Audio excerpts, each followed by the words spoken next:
Good evening, everyone. Welcome to the late night show. I'm your host, Đoàn Minh Thảo.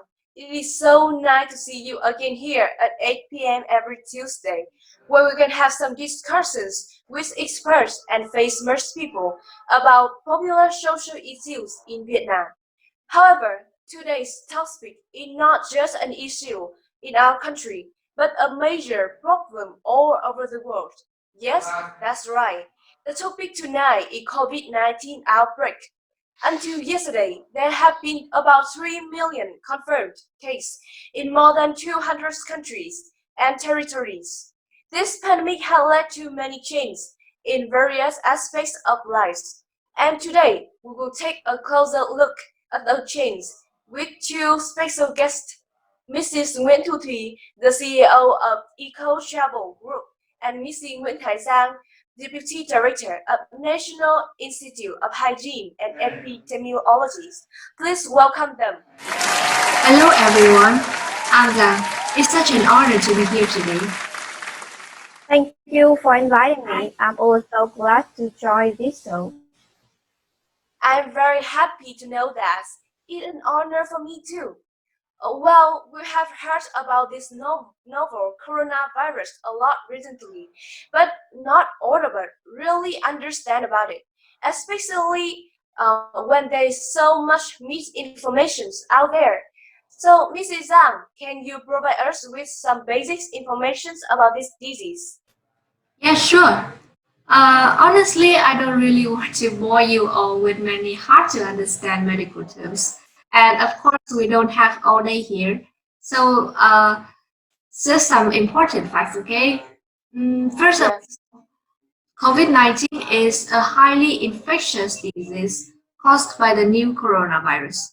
It is spread from person to person by small droplets produced by infected people when they speak, cough, or sneeze.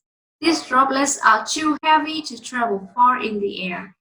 They can only travel approximately 1 meter and will settle on surfaces. That's why it is extremely important to maintain at least 1 meter distance between ourselves and other people.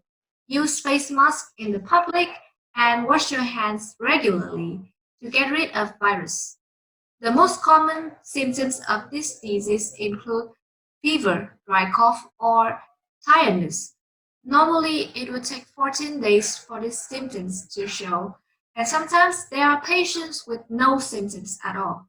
In addition, due to Vietnamese people's habit of buying medicine without doctor's instruction, it is harder to detect infectious.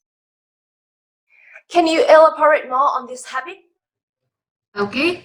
By that I mean if people with SARS-CoV-2 get treated with antipyretic, the medicine reduces fever, or aspirin by themselves, the symptoms can reduce.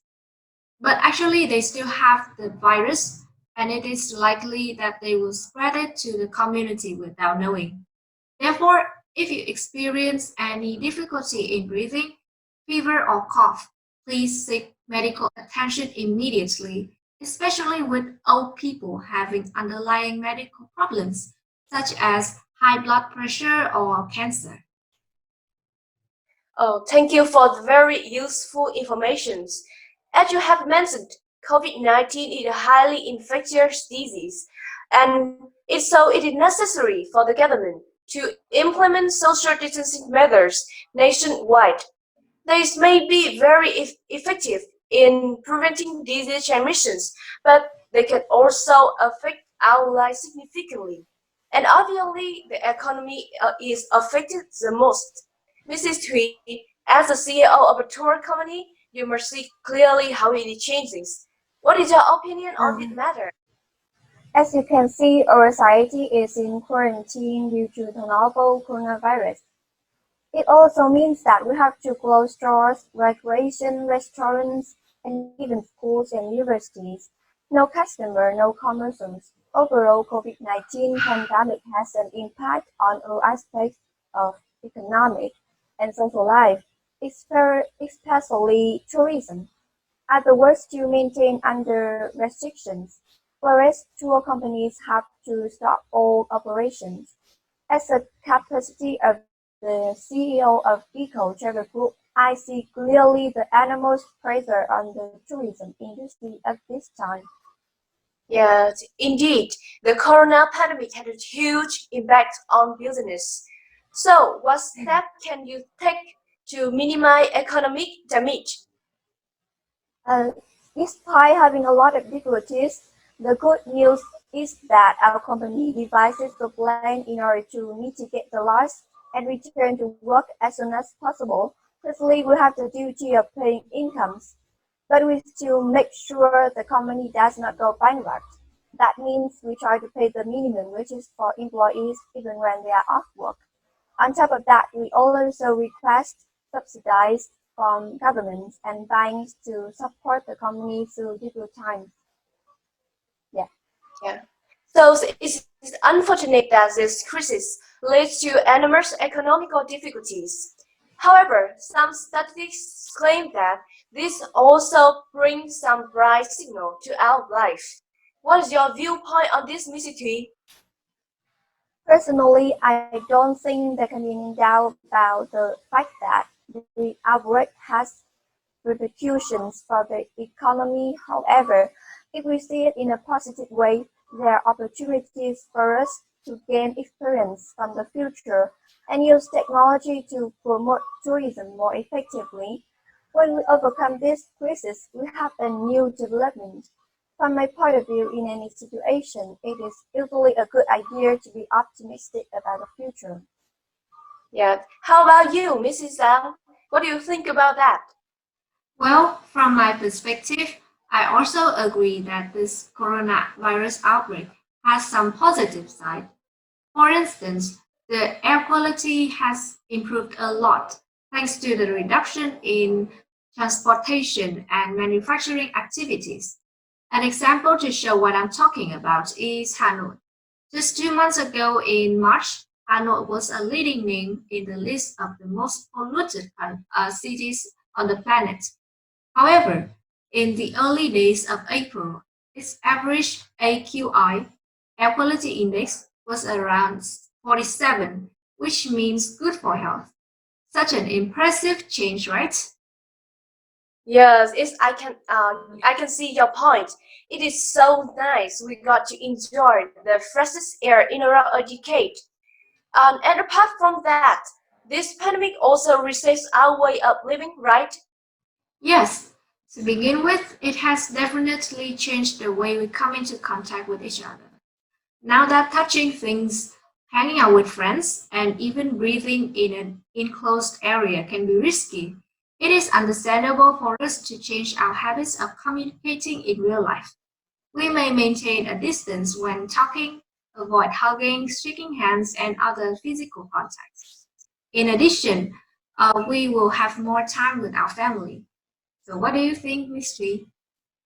Actually, I share the same view with Miss Dang. I've never had as much time with my family as this time.